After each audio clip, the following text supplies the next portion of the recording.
Hello mga boss, meron tayong gagawin ngayon isang Sakura 735. Ang problema daw nito mga boss, wala daw siyang sounds. Ngayon, yung mayari binuksan mga boss, nakita niyang putol yung fuse, pinalitan niya daw mga boss. Kaso pumuputok rin yung fuse na nilalagay niya mga boss. So ngayon, bubuksan natin mga boss. Tingnan natin anong posibleng problema nito. So, bubuksan na natin mga boss.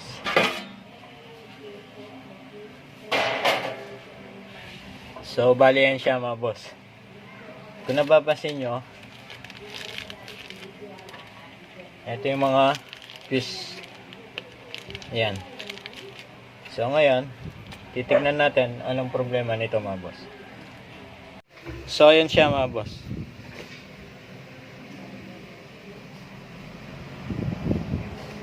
Ito yung fuse na bago mga boss. Ayan, bago yan. Tsaka ito original pa to. Kaso putol na rin mga boss. Ayan, kung nakikita nyo, putol na rin yung isang fuse nya. So, hindi na natin isasaksak to mga boss. Baka lumaki yung sira nya. So, gawin natin, tatanggalin na natin tong board nya para mag-test tayo ng pyesa. Hindi na natin itetest mga boss. Pag ganyan yung mga amplifier, naninira ng fuse, kailangan automatic mag-test na tayo ng mga parts. Hindi na natin kailangan isaksak pa. Baka lumaki lang yung sira mga boss. So, gawin na natin mga boss. So, ngayon mga boss, gagawin natin, tatanggalin natin tong board nya para may test natin yung mga parts.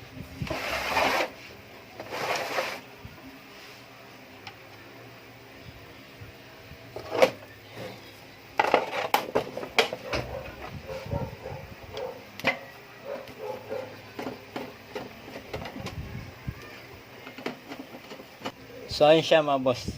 Natanggal na natin yung kanyang board. So, ngayon mga boss, after natin matanggal tong board, magtetest tayo ng parts. Unang itetest natin tong diode rectifier. Doon muna tayo bumase mga boss. So, gawin na natin.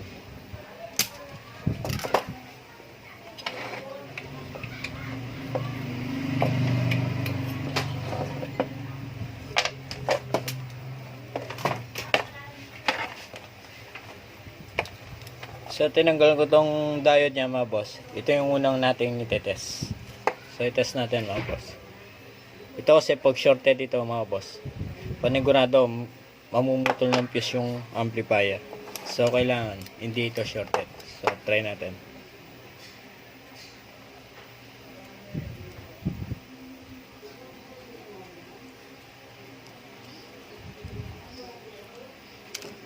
So yun mga boss, base naman sa pagtest natin, good naman tong diode niya. So ibabalik natin to mga boss.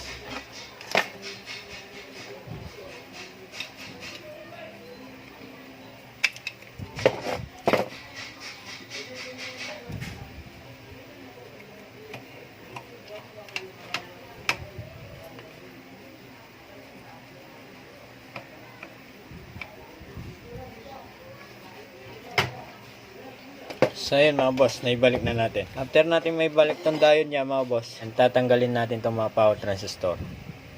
Tsaka natin itetest muna mga boss. Pupull out natin sila pagkatapos itest natin. Bago tayo pumunta sa ibang stage. So gawin na natin mga boss. Ang paggawa kasi sa amplifier mga boss, step by step. So kailangan natin mag step by step. Hindi pwedeng di tayo mag step by step mga boss. Hindi natin maayos yung isang amplifier kung hindi natin step by step. So tatanggalin natin yung mga transistor mga boss.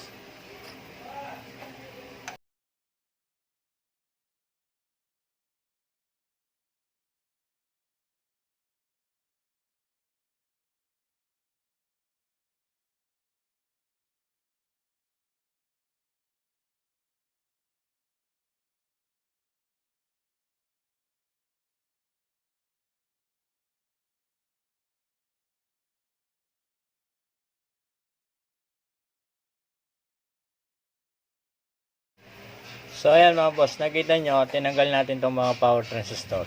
So ngayon, gagawin natin, ititest muna natin yung mga power transistor mga boss, kung meron bang shorted. So gawin na natin.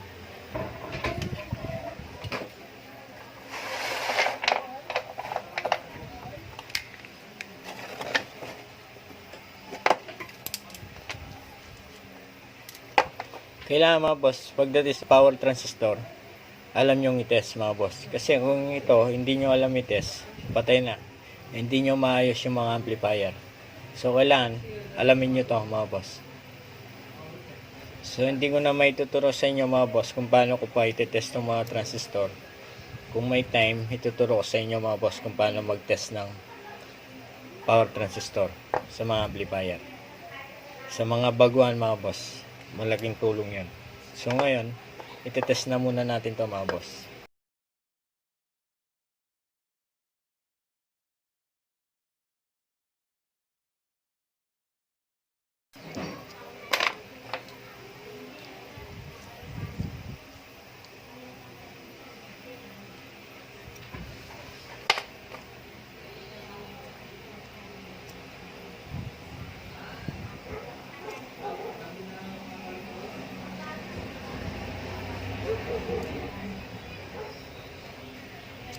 So ito mga boss, shorted.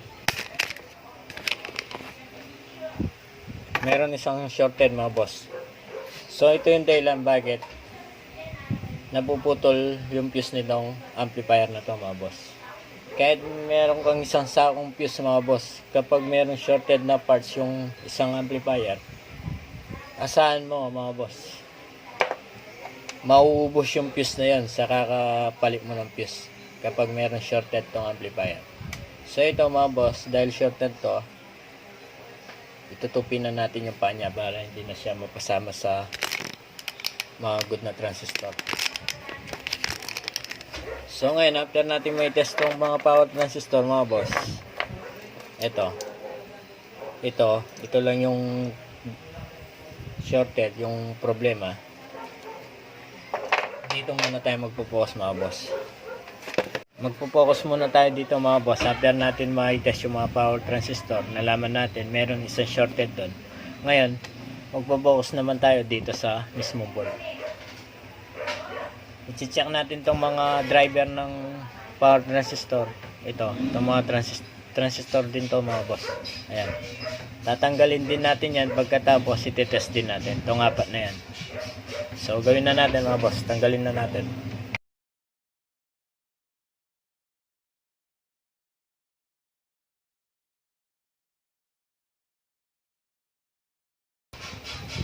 So ayan sila mga boss, tinanggal din natin. So ngayon, iti-test din natin itong mga driver na itong mga boss. So gawin na natin.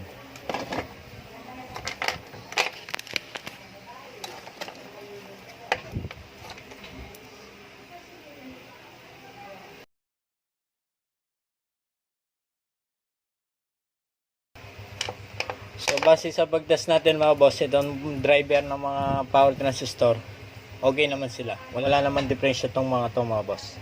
So mamaya ibabalik din natin to. So ngayon, after natin may test yung mga transistors, iti-test naman natin mga boss itong mga Zener diode. Yan, kung nakikita nyo yan, yung kulay, medyo kulay pula, iti-test natin mga boss. Hindi na natin tatanggalin yan mga boss, kahit nandyan na lang okay na. Dito lang ng mga transistor, kailangan i-pull out natin sa board mga boss. So ngayon, test natin mga boss. So base sa pag-test natin dito sa mga Zener diode mga boss, okay naman sila. So ngayon, gagawin na natin mga boss, yung mga resolder na pinagtanggalan natin ng mga transistor mga boss. I-check natin mga boss. Tatanggalin natin yung mga naka-shorted na connection. Kailangan hindi sila magkakadikit-dikit mga boss. Tulad nito. Kailangan pag-iwalayin natin yan. So, gawin natin mga boss. Lilinisin natin yung mga connection niya para hindi magkadikit-dikit.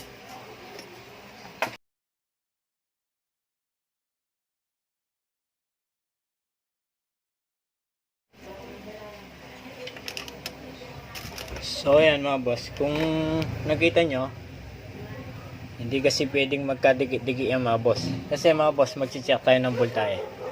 Ipapower on natin yung amplifier. Magbabias na tayo mga boss. So yun yung dahilan bakit ko pinag-iwalay ito. So gawin natin mga boss, ibabalik muna natin tong mga driver transistor. Yan. Ibabalik natin dito sa board mga boss.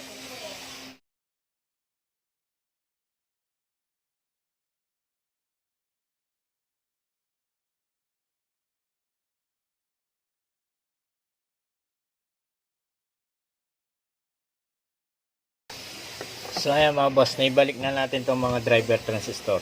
Yan. Yung apat na yan. Basta tandaan nyo mga boss, hindi pwede magkapalit-palit ng pesto to. Kailangan kung saan yung tinanggal, doon nyo rin ibabalik. Kasi kung nagkabaliktad to mga boss, nagkapalit-palit yung lugar nila, hindi natin maayos yung amplifier. So kailangan, bago nyo alisin, tatandaan nyo muna bago nyo tanggalan yung pyesa. So ngayon, after natin may balik ng mga driver transistor mga boss, yan, kung napapansin nyo, yung mga power transistor, ito, hindi ko muna nilagay. Kasi mga boss, magbabias voltage tayo mga boss. Kasi pagdating sa mga amplifier na ganyan, ito yung mga piyesang iniingatan sa amplifier mga boss. Kasi meron nalaga ito mga boss. Kapag nilagay nyo itong mga transistor, meron pa shorted dito sa drive niya, 1 segundo lang or 5 segundo lang masisira tong mga power transistor. So kailangan bago natin nilagay ito mga boss, i-make sure muna natin na tama yung mga bias nito, yung mga supply na makukuha natin dito sa mga power transistor na terminal nila. So balik tayo mga boss, after natin may ilagay itong mga transistor na yan, ilalagay din natin yung mga fuse. Babalik natin yung fuse dito mga boss.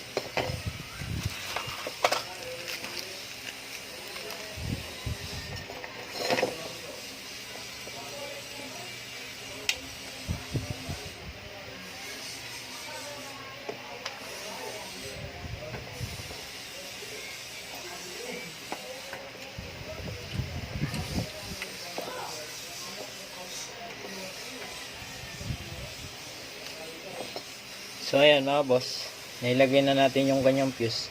Ngayon, gagawin natin, lalagyan natin ng supply to. So ito yung transformer nya. Yan. Lagyan na natin ng supply itong pinaka-board niya mga boss, para makapag-test tayo ng voltahe, makapag-bias tayo kung wala na bang sira dito sa left and right na board niya. So kung nakita nyo mga boss, ayan, nilagay ko yung supply yung galing sa transformer, yung 37037 nilagay na natin. Ang purpose niyan mga boss, kaya nilagay natin yan para makita natin kung meron pa bang shorted dito. Magbabias check tayo mga boss, bias voltage tayo mga boss. So gawin natin,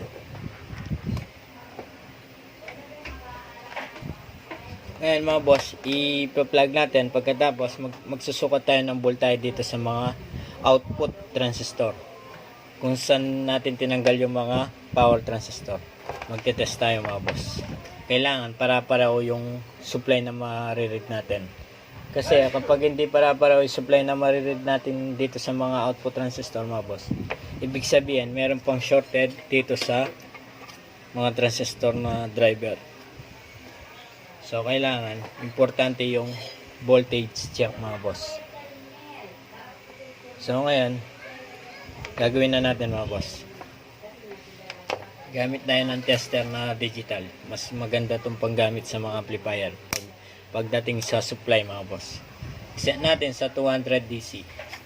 Kailangan same, para-pareho yung mga supply na makuha natin dito mga boss.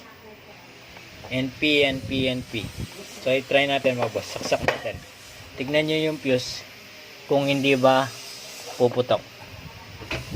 Kapag pumutok yung fuse mga boss, ibig sabihin, panigurado meron pa shorted to. So, saksak natin mga boss. Tapos, magte-test tayo ng supply. Dito muna sa mga capacitor. Ito.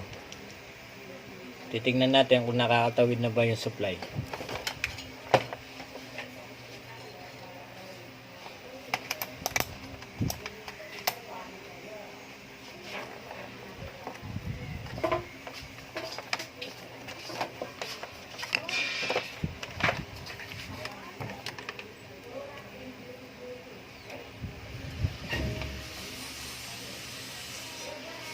So yun, kung napapansin nyo mga boss, dito sa capacitor, magsusukot tayo ng voltahe. Ayan, kung napapansin nyo, 55.4. Sa kabila naman, 55.2. So, okay na yan mga boss. Hindi na malayo. So, labas na tayo sa filter capacitor mga boss. Ngayon, punta tayo dito sa mga output transistor. Doon tayo magte-test ng voltahe mga boss. So, yun, gawin na natin.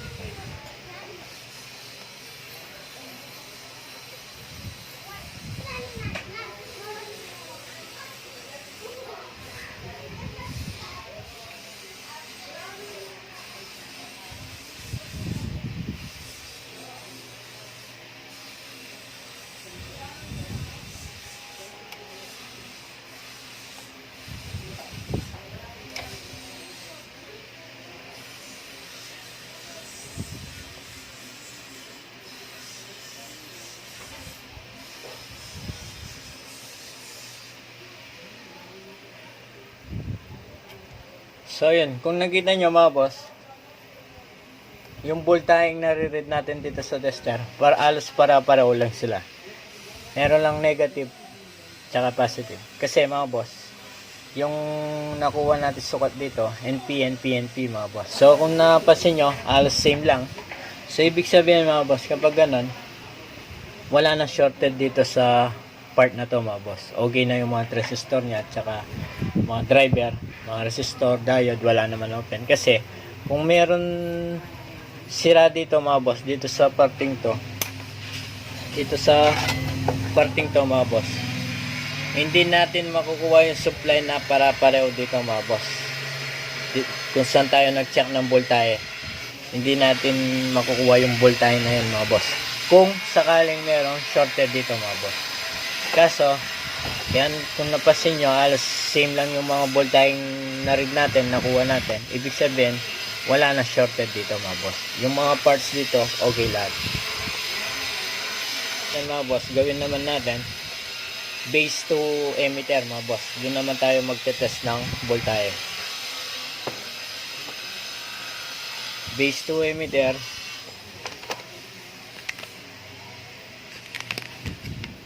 Kung napansin nyo kanina mga boss, yung ginawa kong pag-test dito, yung kung saan ko nilagay itong mga prod na to, sa una tsaka sa pangalawa, yun yung emitter to,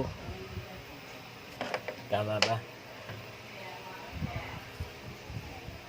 Emitter to collector mga boss. Emitter ito, yung unang terminal, yung collector yung gitna mga boss.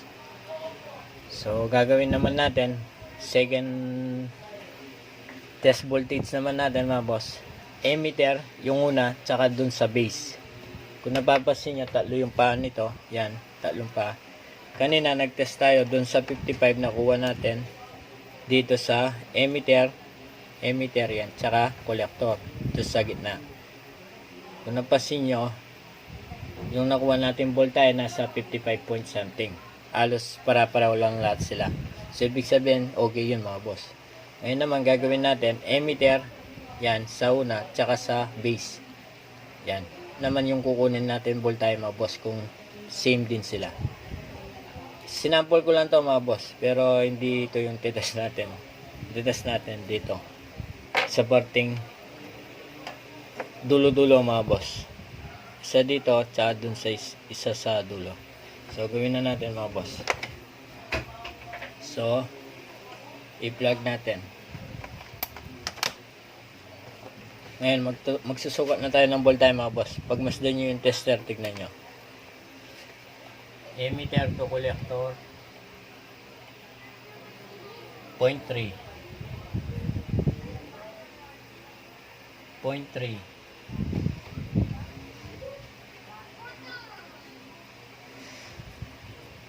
0.3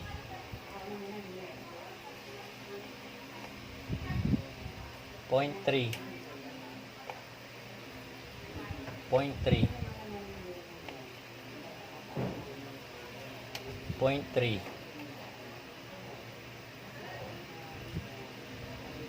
0.3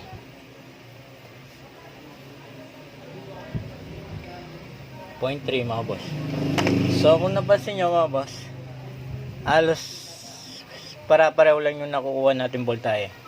So isang magandang pangitain nyo mga boss, kasi pag ganun yung nakuha natin voltahe mga boss, para-pareho, ibig sabihin wala na shorted tong amplifier na to. Ganun yung pagbias sa mga amplifier mga boss. Kailangan kabisado nyo yung mga supply na kailangan na magita natin sa isang amplifier.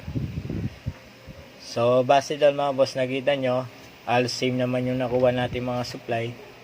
Pwede na natin nilagay itong mga power transistor. Yan, pwede na natin nilagay kasi safety na mga boss, wala nang problema tong amplifier. Nakuha na natin yung biasing niya mga boss, halos same naman sila. So ngayon gagawin natin, i-off muna natin, i-unplug natin, pagkatapos ilalagay na natin yung mga power transistor. Ito mga boss. So lagay na natin.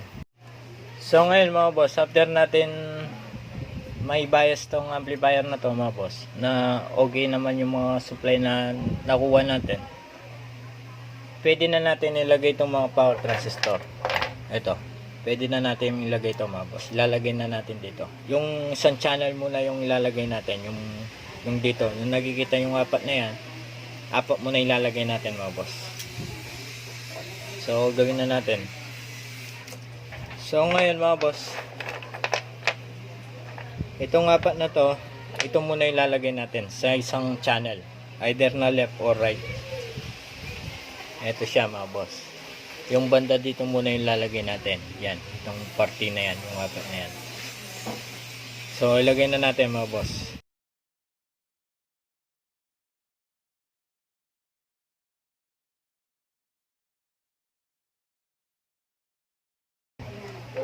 Isa pa palang importante dito mga boss, kung napapansin nyo itong parang plastic na yan, yan insulator yan mga boss. Ang trabaho nito, kaya meron siyang insulator dyan, kung napapansin nyo itong transistor mga boss, meron siyang metal sa likod.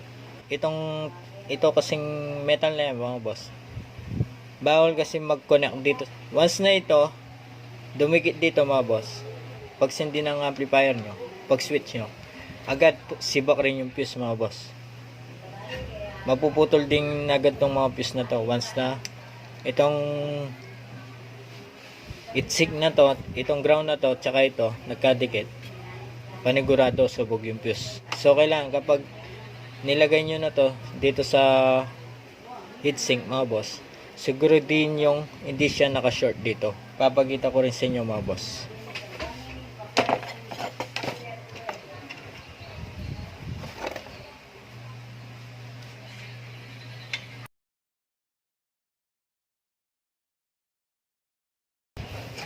So ayan mga boss, nilagay na natin yung isang channel. Hindi muna natin ilalagay yung isang channel, dito muna tayo mga boss. Ngayon, yung sinasabi ko kanina, yung insulator na parang plastic doon, paano ba natin malalaman kung hindi ba naka-short dito itong mga transistor na to? Napaka-simple lang mga boss. Gamit lang din kayo ng tester, dalhin nyo sa continuity mga boss. Turo ko sa inyo. Yan.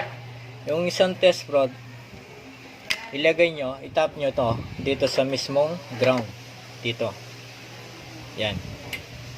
Kahit saan dito mga boss, basta nakakonect siya dito sa ground. Yan. Pagkatapos mga boss, after nyo may tap test dito sa ground, yung isang prod naman dito sa mga transistor. Isa-isa natin itatap itong positive test prod. Kapag pumalo to mga boss, ibig sabihin meron nakakonect yung transistor dito sa ground. Wag na wag nyong isasaksak nun mga boss yung amplifier. Panigurado sibak yung fuse kapag sinaksak yung naka-ground tong transistor dito sa heatsink. So gawin natin mga boss, kailangan hindi babalo yung tester. I-test natin lahat sa mga terminal transistor.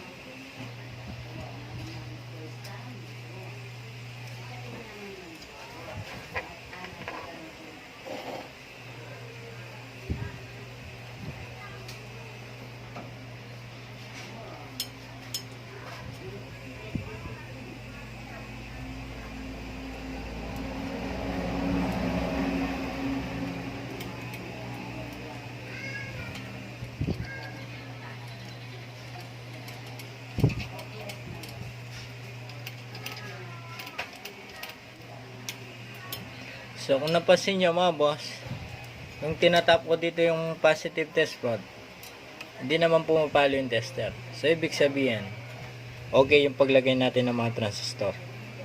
Hindi naka-short dito sa ground. So ngayon, pwede na natin i-solder mga boss. Iso-solder na natin yung mga transistor mga boss. Yan. Kukonek na natin.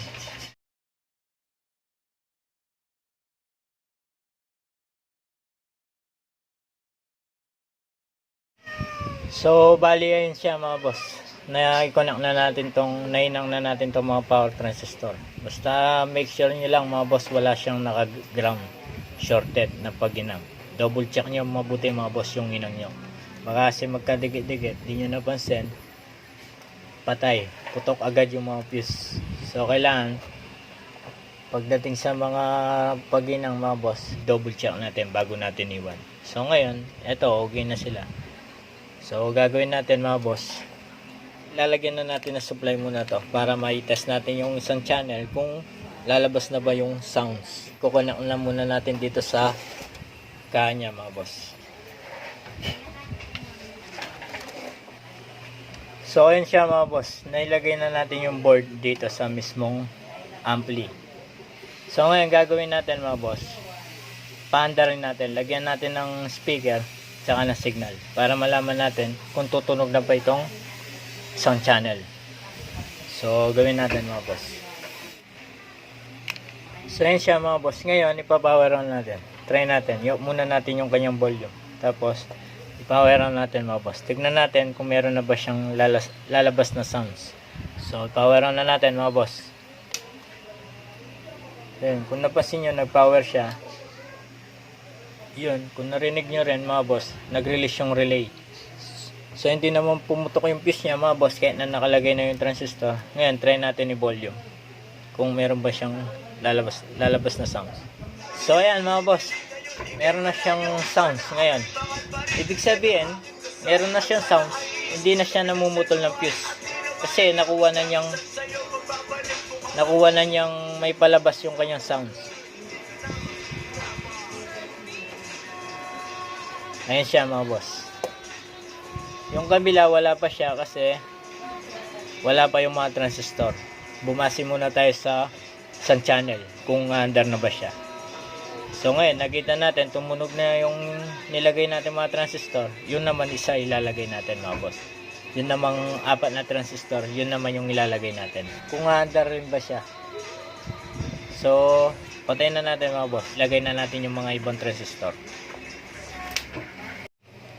So ayan siya mga boss, tinanggal natin ulit kasi ilalagay na natin yung 4 na transistor dito sa kabilang channel. So lagay na natin mga boss.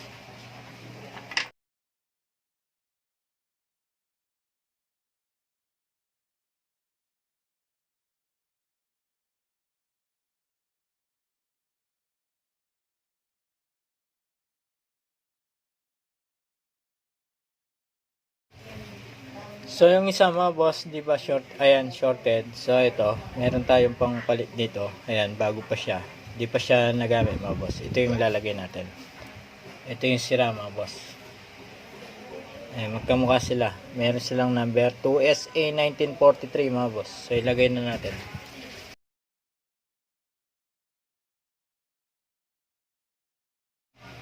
So ayan mga boss, nailagay na natin. Ngayon, mga boss, ititestingin natin katulad dun sa ginawa natin sa una.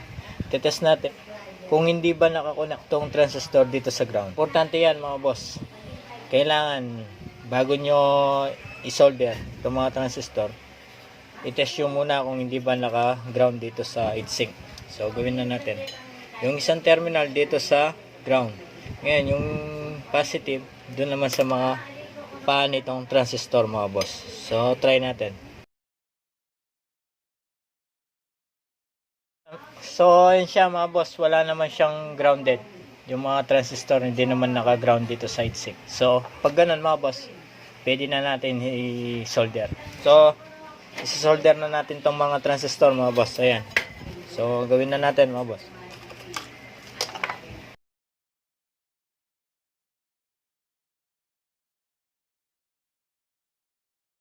So yun siya mga boss, na inang na natin. Ngayon, gagawin natin, ibabalik natin dito sa kanya, tapos paganayin natin. Tignan naman natin yung kung under ba tong isang channel na to. Lagyan natin ng dalawang speaker. Gawin na natin mga boss, babalik na natin tong board niya dito sa kanya. So ayan mga boss, kung napansin nyo, binalik ko na tong board. Kaso hindi ko pa nilagay yung mga tornilyo mga boss. Kasi testing muna natin kung lalabas na rin ba yung isang channel niya. So ayan. Kung nakikita nyo mga boss, ayan. Nakalagay na lahat yung mga transistor niya. Meron na rin tayong speaker na nilagay, left and right, tsaka signal. So ngayon, testingin natin kung meron na bang sounds mga boss. Kung left and right na ba siya. So ngayon, lagyan natin ng signal mga boss.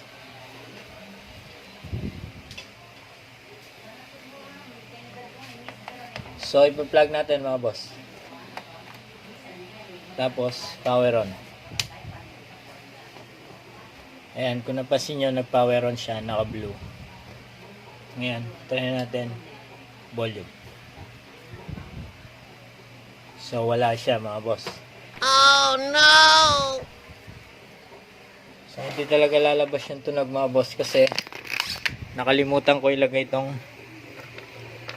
effector. Gago! Yan. So i-off muna natin. Ito mga boss, kapag hindi nakalagay ito, kahit na okay yung amplifier, hindi tutunog. So kailangan nakalagay ito mga boss. Short circuit lang kasi ito eh. Design lang ng company. Ewan ko ba ba't nilagyan pa ng ganito. So yan.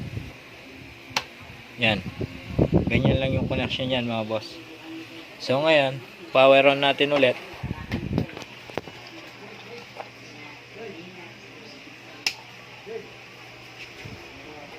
Ayan mga boss, pinower on na natin. Try natin i-volume.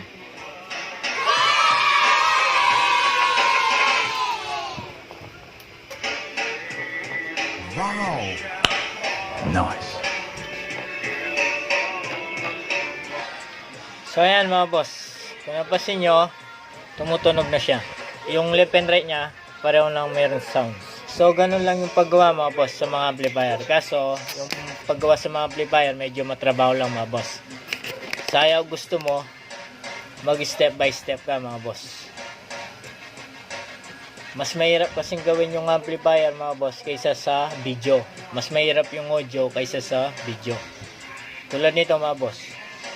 Isa lang yung nasira niyang parts pero nakita niyo naman yung tinanggal kong mga pyesa. Dati sa mga amplifier kasi mga boss, meron talaga step by step na ginagawa dyan. Lalo na kung namumutol siya ng fuse. At isa ba mga boss, pagdating sa mga amplifier, hindi naman basta-basta masisira yung fuse ng amplifier mga boss. Kapag wala siyang shorted. Sayaw at gusto nyo, kapag nasira yung fuse ng isang amplifier mga boss, panigurado meron shorted na pyesa. Hindi porke nakita yung sira yung fuse, palitan nyo kagad. Okay na. Hindi ganun mga boss. Ang trabaho lang ng fuse mga boss, iwas sunog sa mga unit. Yun ang trabaho ng fuse. Kapag meron na sirang pyesa, mapuputol yun mga boss. Hindi yung tipong putol lang fuse, naputol lang yung fuse. Palitan lang yan, okay na. Hindi ganun mga boss. Meron dahilan bakit naputol yung fuse ng isang unit. So ganun yun mga boss. So ayan siya.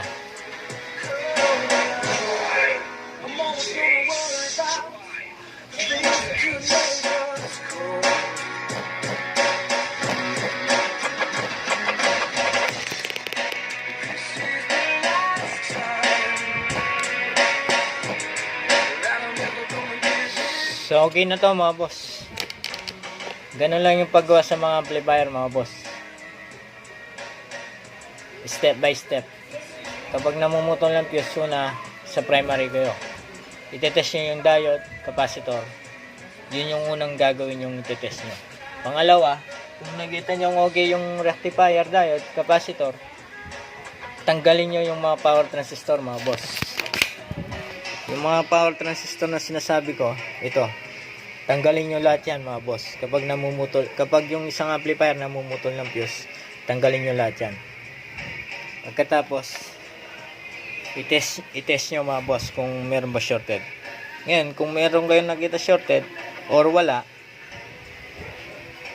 pangalawang i-test nyo, itong mga transistor na yan, yung maliliit na yan mga boss. After nyo naman matest yan mga boss, kung nakita nyo may sira, palitan nyo, tapos ilagay nyo.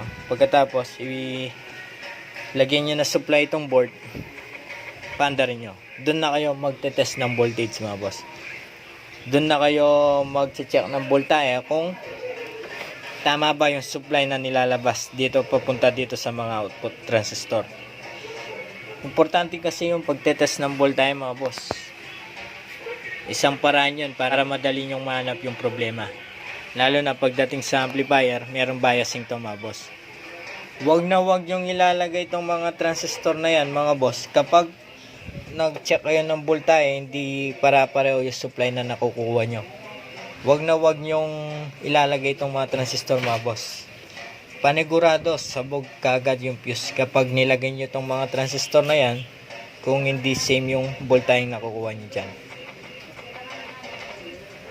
So, ganun dapat mga boss.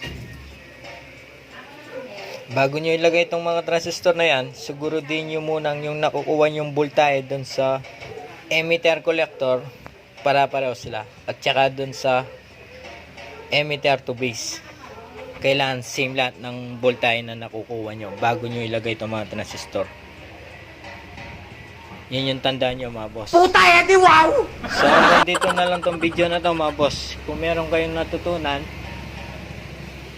dito sa video na to, pag-like na lang. At syempre mga boss, huwag nyo sanang kalimutan mag-subscribe para makuha natin yung monetization mga boss. Marami kayong matutunan dito mga boss. Kahit na pa basic na trouble lang, may matutunan kayo. Marami pa tayong gagawin na video mga boss. Kaya subscribe lang kayo mga boss. So hanggang dito na lang tong video mga boss. Hanggang sa ulitin. Salamat.